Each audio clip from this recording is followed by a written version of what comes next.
오늘 하나님 말씀은 여호수아 4장 19절에서 5장 1절까지입니다. 봉독하겠습니다. 첫째 달 10일에 백성이 요단에서 올라와 여리고 동쪽 경계 길갈에 진침해 여호수아가 요단에서 가져온 그 12돌을 길갈에 세우고 이스라엘 자손들에게 말하여 이르되 후일에 너희의 자손들이 그들의 아버지에게 묻기를 이 돌들은 무슨 뜻이니까 하거든 너희는 너희의 자손들에게 알게 하여 이르기를 이스라엘이 마른 땅을 밟고 이 요단을 건넜음이라. 너희의 하나님 아버지 여호와께서 요단물을 너희 앞에서 마르게 하사 너희를 건너게 하신 것이 너희의 하나님 여호와께서 우리 앞에 홍해를 말리시고 우리를 건너게 하심과 같았나니 이는 땅의 모든 백성에게 여호와의 손이 강하신 것을 알게 하며 너희가 너희의 하나님 여호와를 항상 경외하게 하려 하심이라 하라. 요단 서쪽의 아모리 사람의 모든 왕들과 해변이 가나안 사람의 모든 왕들이 여호와께서 요단물을 이스라엘 자손들 앞에서 말리시고 우리를 건너게 하셨음을 듣고 마음이 녹았고 이스라엘 자손들 때문에 정신을 잃었더라. 아멘.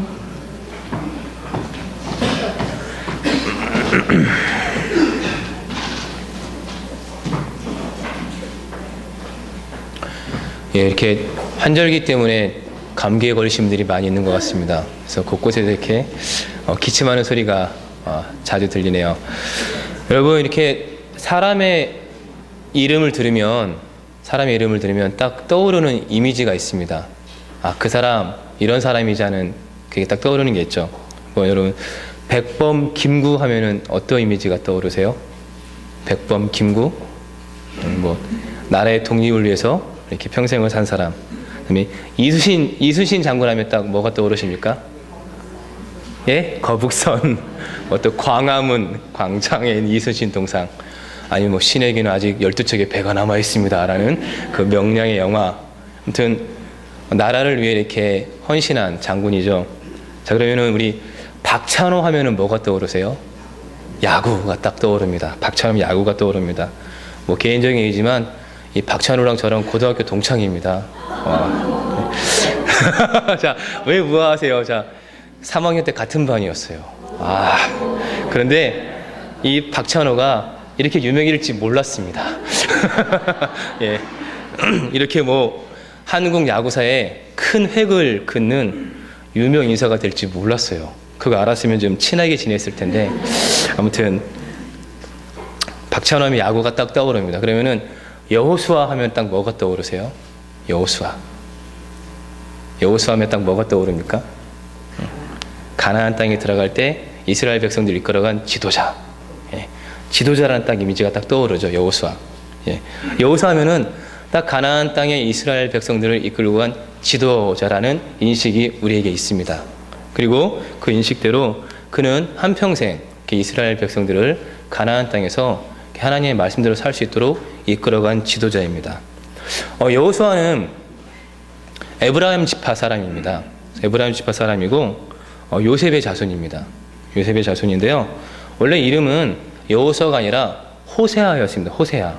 예, 호세아. 근데 호세아의 이름은 구원이라는 뜻입니다. 근데 이 이름이 제가 초등학교 다닐 때 항상 국어책에 철수영이 나오는 것처럼 굉장히 흔한 이름이었어요.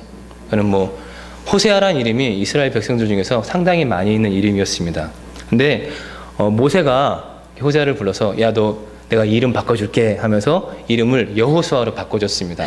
그래서 그 이름에 여호와 하나님이라는 그 이름을 붙여서 앞에 여를 붙여서 여호수아 해가지고 구원이 아니라 하나님은 구원이시다, 여호와는 구원이시다라는 그 이름으로 이렇게 바꿔줬습니다. 그리고 이 이름을 헬라어로 음역하면은 예수가 되는 거예요. 그래서 헬라어로 이 여호수아를 헬라어로 음역하면은 예수라는 하나님은 구원이시다라는 겁니다. 저는 이 예수라는 이름도 신약시대 굉장히 흔한 이름이죠. 그래서 아마 바울이 성경을 쓸 때 예수라고 하지 않고 그 앞에 주 예수 그리스도 하면서 예수님이 그리스도다라는 것을 그래서 항상 뭐 내가 예수다, 내가 예수하는 사람이 많으니까 주 예수 그리스도라는 그 이름을 붙여서 예수님이 그리스도라는 사실을 계속해서 강조합니다. 자, 아무튼 여호수아는 이렇게 여호와는 구원이시다라는 이름을 가진 이름을 가진 사람으로서 이렇게 이스라엘 백성들을 하나님께서 이렇게 가나안 땅으로 들어갈 수 있도록 이끌어간 지도자입니다. 그리고 여호수아서를 보게 되면 이스라엘 백성들이 이 가나안 땅에 어떻게 들어갔는지 자세하게 설명하고 있습니다. 오늘 본문은 그 첫 걸음으로써 이스라엘 백성들이 요단강을 건넌 후에 길갈에 기념비를 세운 말씀입니다. 근데 이 길갈에 기념비를 세운 이 말씀을 좀 이해하려면 여호수아서 1장부터의 내용을 알아야 합니다. 자, 이스라엘을 이렇게 40년간 이끌어왔던 모세가 죽었습니다. 그리고 모세의 뒤를 이어서 여호수아가 후계자가 되었습니다. 그래서 여호수아는 이렇게 모세를 따라다니면서 그에게 임한 하나님의 영광도 보았고 또 하나님의 말씀을 안 듣는 백성들을 위해 정말 생명을 걸고 기도하는 모세의 모습을 봤습니다. 그리고 지도자의 책임과 또한 그 지도자가 고뇌하는 모습도 봤습니다. 그래서 모세가 너 앞으로 나의 뒤를 이어서 후계자가 되어라 라고 했을 때 여호수아의 마음속에 두려움이 있었어요. 야, 내가 이 모세의 뒤를 이어서 지도자의 역할을 잘 감당할 수 있을까? 이 이스라엘 백성들 참 말 지지리도 안 듣는 이 사람들을 데리고 가나안 땅에 들어갈 수 있을까 하는 두려움이 있었습니다. 그래서 하나님이 그에게 말씀하셨죠. 너는 마음을 강하고 담대하게 해라. 내가 모세와 함께 했던 것처럼 너와 함께 한다. 그리고 너를 당할 자가 없겠다라고 말씀하셨습니다. 그리고 이제 그렇게 약속하신 후에 여호수아에게 명령합니다. 너 이제 이스라엘 백성들을 이끌고 요단강을 건너 가나안 땅으로 가라. 예. 이 하나님의 말씀대로 이스라엘 백성들이 요단강 이제 동편 모압 평지에 모여서 이제 요단강을 건넙니다. 근데 오늘 19절 말씀을 보니까 이 요단강을 건넌 날이 첫째 달 10일입니다. 첫째 달 10일. 자, 한번 19절 보시면은 아시겠지만 첫째 달 10일에 백성이 요단에서 올라와 여리고 동쪽 경계 길갈에 진침해. 그러니까 첫째 달 10일은 언제냐면은요. 이 태양력으로 따지면은 3월 중순에서 4월 중순에 해당하는 시기입니다. 그래서 이 시기는 보리를 추수하는 시기예요. 그리고 보리를 추수하는 시기고 비가 좀 자주 오는 우기입니다. 비가 자주 오는 우기고요. 또 이렇게 북쪽에 있는 헐몬산에서 이렇게 눈이 녹아서 날씨가 풀리니까 산에 있는 눈이 녹아서 이렇게 요단강으로 흘러옵니다. 그래서 1년 중에서 수위가 가장 높을 때입니다. 수위가 가장 높을 때가 이 3월에서 4월경입니다. 그런데 이 시기에 수위가 가장 높은 시기에 하나님께서 이스라엘 백성들을 이끌고 요단강을 건너라고 말씀하신 거예요. 자, 우리가 생각해 봤을 때에는 강을 건너기에 적합한 때가 아니죠. 예. 자, 그럼에도 불구하고 강을 건너야 한다면은 어떻게 해야 될까요? 자, 여러분 요단강 건너가려면 어떻게 해야 될까요? 뭐 별 수 있습니까? 배를 이용해야겠죠. 배를 이용해야 됩니다. 근데 배를 타고 가는 것도 어렵습니다. 이스라엘 백성들이 한두 명이 아니잖아요. 장정 성인 남자만 해도 60만 명이 넘습니다. 거기에 이렇게 딸린 식구들까지 하면은 뭐 200만 명이 될 수도 있고 굉장히 많은 사람입니다. 그리고 그들이 살림살이도 있죠. 가축도 있죠. 그거 언제 다 배에 태워서 이렇게 언제 건너요? 그쵸? 뭐 배 많이 타봐야 뭐 100여 명 타는 배, 또 배도 만들어야 되고 아무튼 이것도 그냥 강을 건너는 것도 배를 타고 강을 건너는 것도 엄청난 노동력과 시간이 필요합니다. 자, 그러면 또 다른 방법이 있습니다. 요단강의 수위가 낮아질 때까지 기다리면 돼요. 건기 때까지 기다리면 됩니다. 그래서 요단강은 우기 때에는 지금 물이 갑자기 많아져서 이렇게 범람할 정도로 물이 많아지지만 건기 때에는 수심이 이렇게 어른 무릎까지밖에 안 오는 곳도 있습니다. 그러니까 이렇게 수심이 약하고 물살이 빠르지 않고 그러니까 깊은 곳이 아닌 굉장히 낮은 곳을 골라서 이렇게 건너가면 됩니다. 자, 그런데 배를 타고 건너는 것도 건기 때까지 기다리는 것도 시간이 좀 걸리잖아요. 그럼 가장 좋은 방법은 그냥 걸어가면 돼요.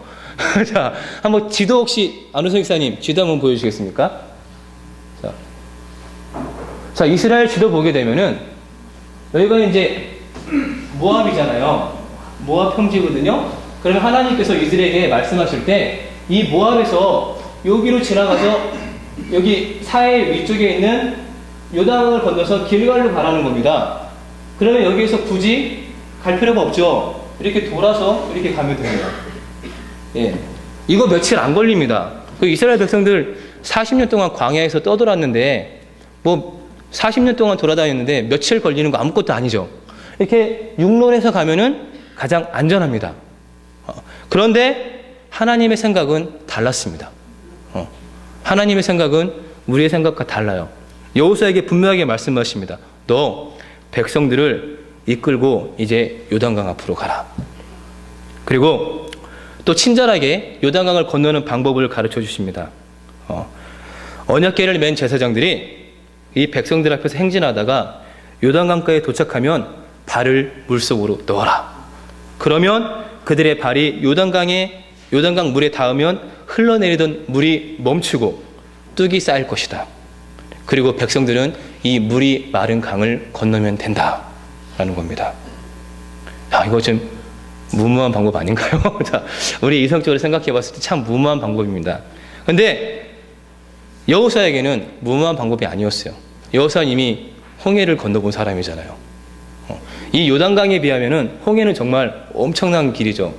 요단강이 한강보다 굉장히 작습니다. 한강에 비하면 굉장히 좁은, 어떻게 보면은 냇가 같은, 지금 시냇가 같은 그럴 정도로 작은 강인데요. 이미 홍해를 건너본 여호수아에게는 이 요단강을 이렇게 건너는 것이 무모한 방법이 아니었습니다. 그래서 하나님께서 요단강을 건너라, 그리고 건너는 방법을 가르쳐 주셨을 때 망설이지 않고 백성들에게 하나님의 작전 명령을 전달했습니다. 야, 하나님이 요단강을 건너래. 그리고 이렇게 하면은 건널 수 있어 하면서 백성들에게 하나님의 그 작전 명령을 전달했고, 백성들은 무슨 소리야, 이게 가능한 거야? 하면서 웅성거리지 않고 묵묵히 그 말에 동의하면서 따랐습니다. 그리고 그 결과 이스라엘 백성들은 무사히 요단강을 건넜습니다. 예. 그리고 이제 요단강을 건넌 후에 길갈에서 이를 기념하는 기념비를 세웠습니다. 그런데요, 이렇게 기념비를 세우는 오늘 말씀에서 우리가 한 중요한 사실을 보게 됩니다. 하나님의 말씀과 지도자와 백성이 일치하는 모습을 봅니다. 여러분, 이스라엘 역사에서 하나님의 말씀과 지도자와 백성이 일치하는 경우가 별로 없었어요. 예. 하나님이 말씀하시면 지도자가 안 됐던지, 또 하나님이 말씀하시면 백성이 안 됐던지, 삼박자가 안 맞아요. 이게 맞는 게 아니라 항상 엇박자예요. 일치하지 않는 그들의 삶을 살았습니다. 그래서 그 사이에서 하나님이 얼마나 고생했는지 몰라요. 선지자들을 계속 보내도 하나님의 말씀과 좀처럼 일치하지 않는 삶을 살아가는 사람들이 이스라엘 백성들이었습니다. 근데 지금 요단강을 건널 때에는 하나님의 말씀과 여호수아라는 지도자와 그의 말을 들은 백성들이 딱 일치하는 거예요. 딱 일치해서 엄청난 변화를, 엄청난 하나님의 능력을 경험하게 됩니다. 여러분, 이렇게 하나님의 말씀과 우리가 일치하려면은 변화가 필요합니다. 어떤 변화가 필요하냐? 나 중심에서 하나님 중심으로 변해야 합니다. 자, 여호수아는 철저하게 하나님 중심으로 사는 사람이었습니다. 그래서요, 그가 얼마나 철저하게 하나님 중심으로 살았는지 여호수아서 24장을 보면 알 수 있습니다. 그가 이제 하나님의 품에 돌아갈 때가 되었을 때 가나안 땅을 정복하고 각 지파에게 땅을 분배해주고 이제 이스라엘의 모든 지파를 세겜에 모이게 했습니다. 그리고 각 지파의 지도자들을 불러서 그들에게 내가 지금까지 이 땅에 살면서 하나님께서 우리에게 가나안 땅에서 포도 열매와 올리브 열매를 먹으면서 행복하게 살게 해주셨습니다. 그리고는 이제 내가 여러분들에게 한 가지를 묻습니다. 나는 이제 우상을 섬기지 않고 여호와 하나님만 섬기며 살 것인데 여러분은 어떻게 살겠습니까? 여러분들이 이 땅에서 우상을 섬기며 살 것인지 아니면 하나님 중심으로 살 것인지 선택하십시오. 나는 이미 선택했습니다. 나는 이미 결정했습니다. 나는 오직 여호와 하나님 중심으로 살 것입니다. 라고 선택하라고 촉구합니다.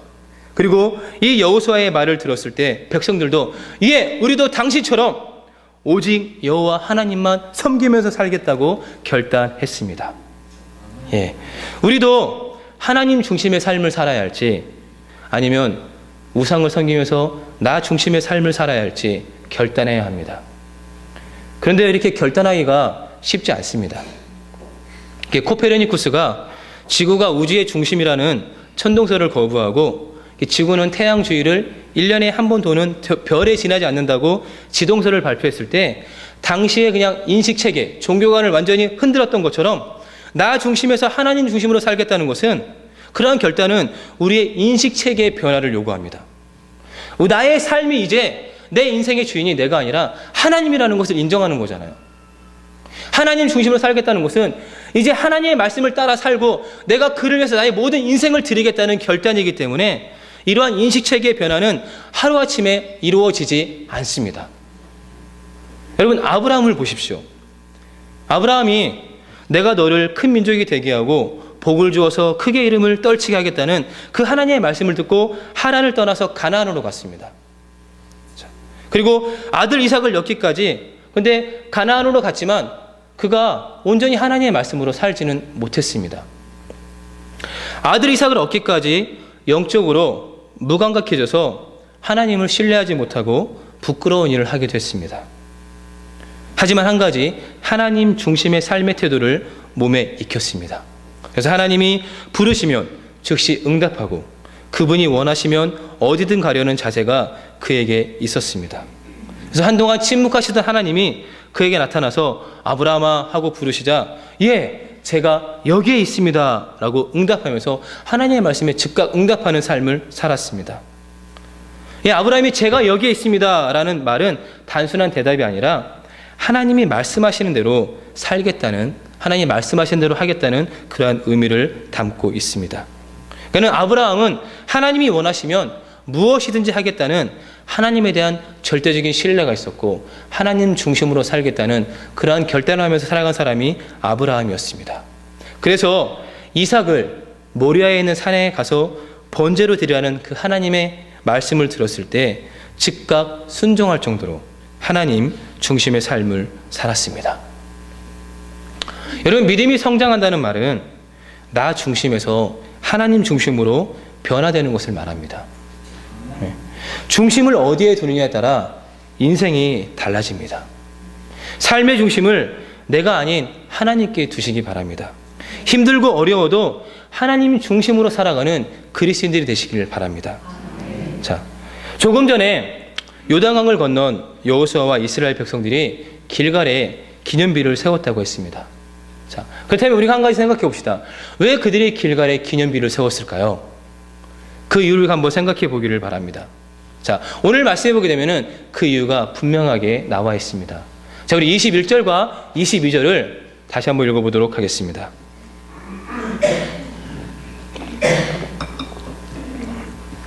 (21절과 22절입니다) 이스라엘 자손들에게 말하여 이르되 후일에 너희의 자손들이 그들의 아버지에게 묻기를 이 돌들은 무슨 뜻이니까 하거든 자손들에게 알게 하여 이르기를 이스라엘이 마른 땅을 밟고 이 요단을 건넜습니다. 예, 길갈에 기념비를 세운 이유가 있습니다. 왜 길갈에 기념비를 세웠습니까? 자, 후손들에게 하나님의 인도하심을 가르쳐주기 위해서입니다. 앞으로 태어날 후손들에게, 앞으로 태어날 후손들은 이 요단강을 건널 때 없었잖아요. 그러니까 이 하나님의 능력이 얼마나 위대한지를 몰라요. 하나님께서 이스라엘을 어떻게 지켜주시는지를 모릅니다. 그러니까 그것을 후손들에게 가르쳐주기 위해서 길갈에 기념비를 세웠습니다. 근데 이 기념비가 함무라비 법전이라든지 광개토 대왕이 세운 그러한 업적을 기록한 비석처럼 크지 않습니다. 자, 이 돌은 이스라엘 각 지파에서 한 사람을 택해서 요단강에서 메고 온 돌이에요. 여러분, 남자 한 사람이 돌을 어깨에 메고 오려면은 그 무게가 얼마나 될까요? 제가 이번에 저기 교회 어디죠? 교회 옆에 이렇게 창고처럼 되어 있는 그 알루미늄 문 있잖아요. 스테인레스 문이 이렇게 싱크홀이 생겨서 거기 이렇게 싱크홀이 생겨서 거기 이렇게 메우려고 시멘트 한 포대를 사는데 그게 40kg더라고요. 제가 40kg짜리 한 번 들고선 진짜 막 골병 들 뻔했습니다. 자, 근데 웬만한 장정이 자기 몸무게 예상되는 걸 들기가 힘들어요. 예. 자기 몸무게 예상되는 거 들면은 정말 힘이 엄청난 사람입니다.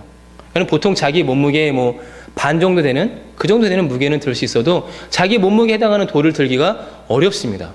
근데 요단강에서 가지고 온 돌, 그 돌의 크기가 얼마나 될까요? 이렇게 어깨에 메고 온 돌의 크기가 이렇게 큰 돌이 아닙니다. 이렇게 세워봐야 그렇게 볼품도 없어요. 보니까 그 돌을 이렇게 비석 만들체처럼 예쁘게 다듬지도 않았어요. 그냥 가지고 와서 그냥 길가에 그냥 12개의 돌을 세워서 기념비로 만든 겁니다. 어떻게 보게 되면은 혹시 설악산 백담사 계곡에 가본 적 있으세요? 거기 가면은 정말 이렇게 돌탑이 있습니다. 수천 개의 돌탑이 있는데 그것처럼 그냥 돌을 이렇게 모아놓은 돌 무더기에 지날지도 모릅니다. 그러니까 유심히 보지 않으면 이거 뭐야? 하면서 지나갈 정도 볼품 없는 그러한 모습일지도 몰라요. 근데 하나님은 그 돌들을 세워놓고 기념비를 세워놓고 이 돌들을 보면서 너희들만 하나님의 은혜를 하나님의 능력을 감사하며 살아가는 것이 아니라 앞으로 너희 자손들이 태어나서 아빠 이거 뭐야? 이렇게 시큰둥하게 물어볼 거 아니에요. 아빠 이거 돌 뭐예요? 물어봤을 때 이 돌은 하나님께서 우리 민족을 어떻게 이끌어 주셨는지 우리가 어떻게 요단강을 건너게 되었는지 그것에 감사하면서 하나님의 능력에 감사하면서 우리가 기념하면서 세운 거야. 하나님은 이러한 분이시니까 너도 이 하나님 잘 믿고 믿음으로 살아라 라는 것을 후손들에게 가르쳐주기 위해서 이 기념비를 세운 겁니다. 그러니까 하나님은 우리가 자녀에게 하나님을 이야기하고 하나님의 능력을 가르쳐주기를 원하십니다. 그래서 이스라엘 백성들은 절기가 되면은 하나님의 능력과 하나님의 은혜를 자녀들에게 가르쳐 주었습니다. 6월절이 되면은 무교병을 먹으면서 하나님께서 이집트의 억압으로부터 우리 민족을 어떻게 구원해 주셨는지를 자녀들에게 가르쳐 주었습니다. 그리고 초막절에는 이런 움막을 지어놓고 그 움막에 살면서 하나님께서 이집트에서 탈출한 조상들을 광야에서 어떻게 지켜주셨는지를 자녀들에게 이야기하고 또한 그 은혜에 감사하는 시간을 가졌습니다. 그리고 아브라함의 하나님, 이삭의 하나님, 야곱의 하나님의 이름을 부르며 그 하나님의 변함없는 은혜와 긍휼을 감사하며 또 그것을 기억하고 주님 앞에 감사의 고백을 드리면서 살아갔습니다. 예수님도 나를 기억하라고 하셨습니다. 제자들과 마지막 만찬을 나누면서 제자들에게 나를 기억해라. 지금 너희들이 먹고 있는 이 포도주와 빵이 나의 살과 피를 의미하는 것인데 앞으로 너희들 이 살과 피의 의미를 기억하면서 나를 기념하면서 살라고 말씀하셨습니다. 그러니까 예수님을 기억한다는 것은 야 그땐 그랬지 나 젊을 땐 그랬지 하면서 그러한 단순한 추억이 아니라 우리를 위해서 십자가에서 피를 흘리고 생명을 바친 예수님의 희생과 사랑의 정신을 따라 살겠다는 신앙의 고백입니다. 그래서 바울은 고린도서 11장 26절에서 이렇게 말합니다. 여러분이 이 빵을 먹고 이 잔을 마실 때마다 예수님의 죽으심을 오실 때까지 기억하십시오. 그리고 제자들도 이 사실을 기억하며 예수님을 따라 살면서 많은 사람들에게 예수님의 정신을 가르쳤습니다. 자, 믿음의 공동체인 교회와 가정에서 하나님의 은혜를 기억하고 가르치는 일은 정말 중요한 일입니다. 자, 그럼 여기에서 여러분에게 질문 하나 하겠습니다. 여러분의 자녀에게 하나님의 능력과 하나님의 은혜를 얼마나 자주 이야기하고 계십니까? 여러분의 자녀에게 하나님의 사랑을, 예수님의 그 십자가의 사랑을 가르쳐주는 삶을 살고 계십니까? 저도 이걸 생각하면 한숨이 나올 때가 있습니다. 경연이 나이 경찬이에게 이렇게 하나님의 이 은혜와 하나님의 이 사랑을 좀처럼 이야기해 주기가 쉽지 않습니다. 인생의 주인이 누구인지 하나님의 말씀대로 사는 것이 얼마나 중요한지 공부해야 하는 이유가 열심히 공부해야 하는 이유가 진실을 보는 눈을 기르고 하나님이 창조하신 이 세상에서 어떤 영역을 섬길 수 있는지를 알기 위해서는 사실은 가르치지 않고, 야, 누구는 한 달에 얼마를 번다더라, 누구는 어디에 이번에 집 샀다더라, 야, 누구랑 사귄다더라, 야, 걔 몇 년 만에 만났는데 얼굴이 달라져서 못 알아봤어, 라는 그러한 말을 하다가 하나님의 은혜를 나누자고 하면은 꿀먹은 벙어리가 되는 사람들처럼 주변 이야기가 할 때가 얼마나 많이 있는지 모릅니다. 우리는 자녀에게 하나님의 능력과 은혜를 가르쳐주기 어려운 시대를 살고 있습니다. 우리가 살고 있는 이 사회는 성취를 중요하는 성취 사회입니다. 예전에는 착한 것이 미덕이었습니다. 그렇죠? 그래서 부모님이 이렇게 말했죠. 야, 공부 못해도 괜찮아. 정직하고 신실하게 착하게 살면 돼, 라고 말했는데, 요즘에 그렇게 말하는 부모님은 별로 없을 거예요.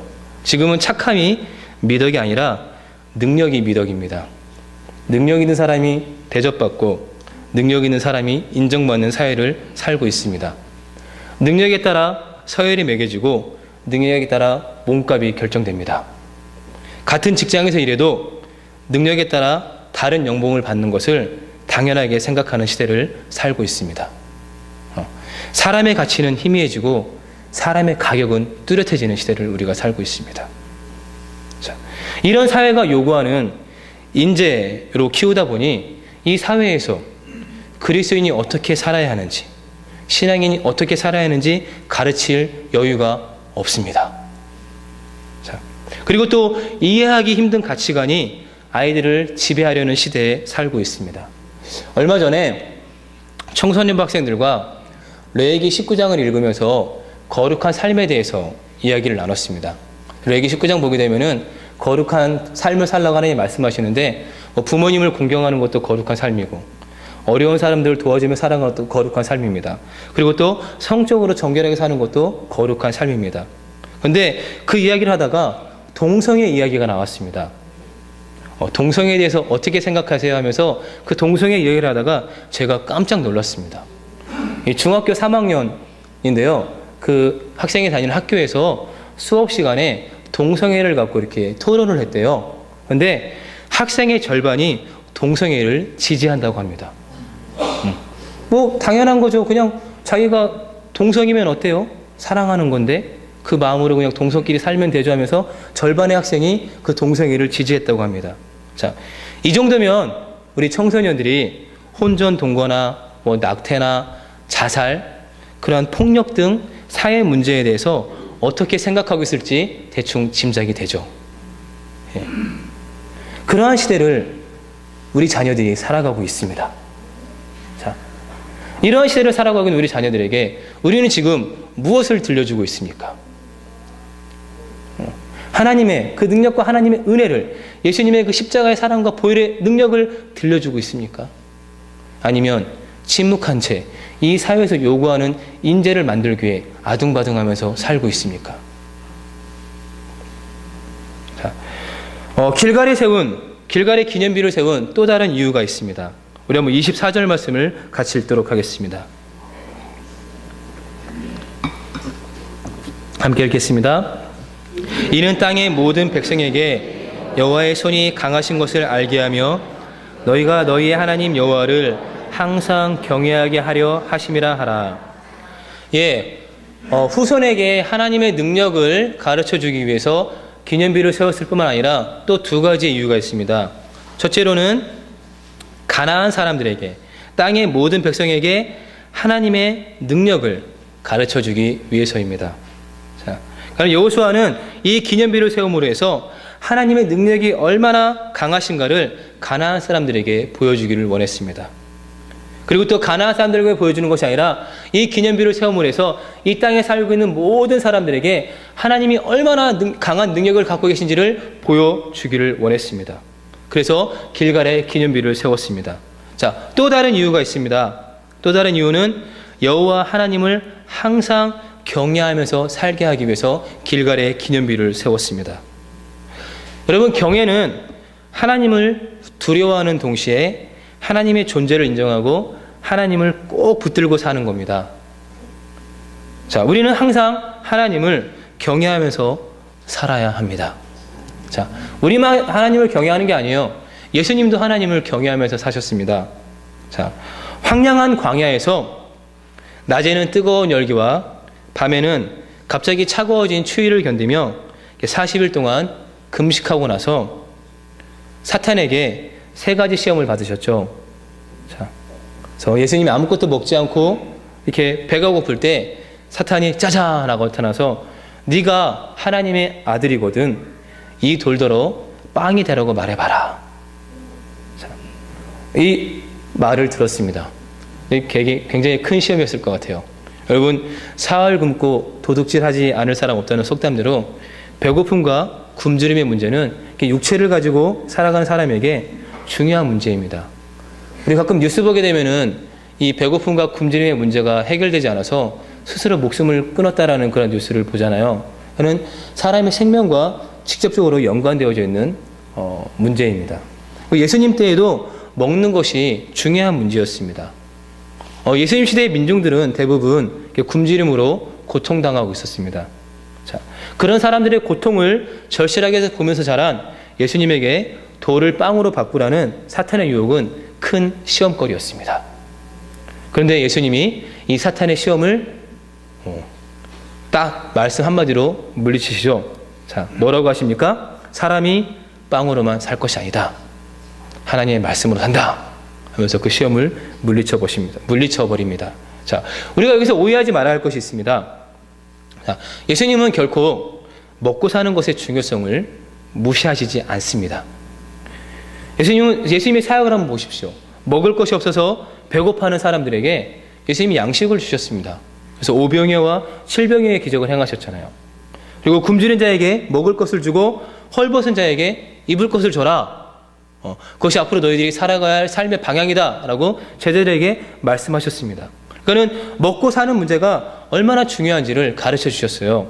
근데 단지 여기서 말씀하시는 것은 돌로 빵을 만들라는 그 시험을 거절하신 이유는 사람의 대가로 물질적인 이익을 취하라는 그 유혹을 물리쳤다는 겁니다. 예수님은 결코 이 사람을 취하면서 물질을 취하려고 하는 그런 사탄의 유혹을 물리치셨습니다. 그런데 이 사탄의 시험이 계속되죠. 자, 사탄이 예수님을 높은 데로 이끌고 갑니다. 그리고 이 세계 모든 나라를 보여주면서 이렇게 말합니다. 야, 너 내 앞에서 절을 하면 지금 눈에 보이는 이 모든 걸 다 줄게. 그는 권력으로 유혹하는 거죠. 나한테 절하면은 이 세계를 다스릴 수 있는 이 권력을 얻게 될 거야. 사람은 권력에 대한 유혹이 있습니다. 예. 그래서 이 권력을 차지하기 위해서 합법적이고 비합법적인 방법을 동원하기도 합니다. 하지만 예수님은 달랐습니다. 세상을 지배하면서 권력적으로 살라는 그 말씀을 들었을 때 예수님이 신명기 6장 12절 말씀을 인용해서 이렇게 말씀하십니다. 야, 하나님을 경외하면서 사는 게 올바른 삶이야. 내가 이 권력을 차지해서 사람들에게 경외를 받으며 살아가는 것이 아니라 사람은 마땅히 하나님을 경외하면서 살아야 돼. 그리고 그분만을 섬기면서 살아가는 게 삶의 올바른 원리하면서 이 사탄의 유혹을 물리치셨습니다. 우리도 이 예수님처럼 사탄의 시험을 받으면서 살아갑니다. 너는 하나님을 믿는데 왜 이러냐? 그렇죠? 하나님 믿으면 잘 살아야지.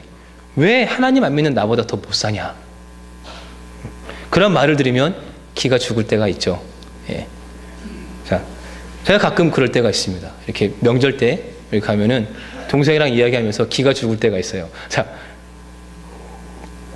동생이 가끔 그런 말을 합니다. 형은 애가 셋인데 어떻게 살려고 그래? 그런 말을 합니다. 그러면은 아마 하나님 채워주시면 채워주신 대로 사는 거지. 그래서 그런 말 할 때가 있는데 속으로는 좀 기가 죽을 때가 있습니다.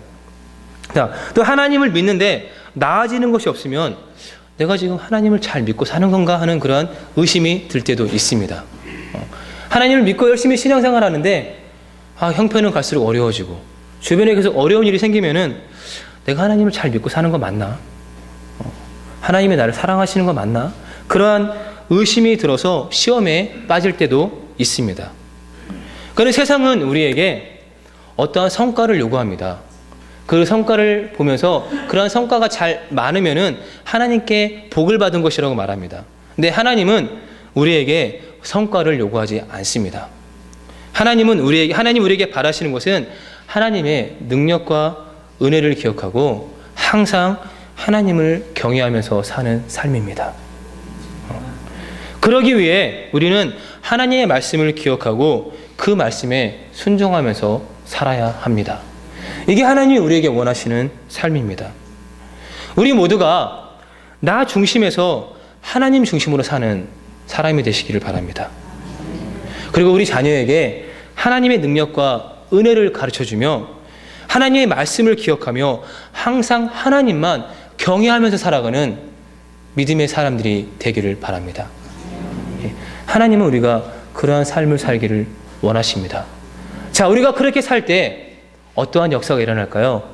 우리 5장 1절 말씀을 보도록 하겠습니다.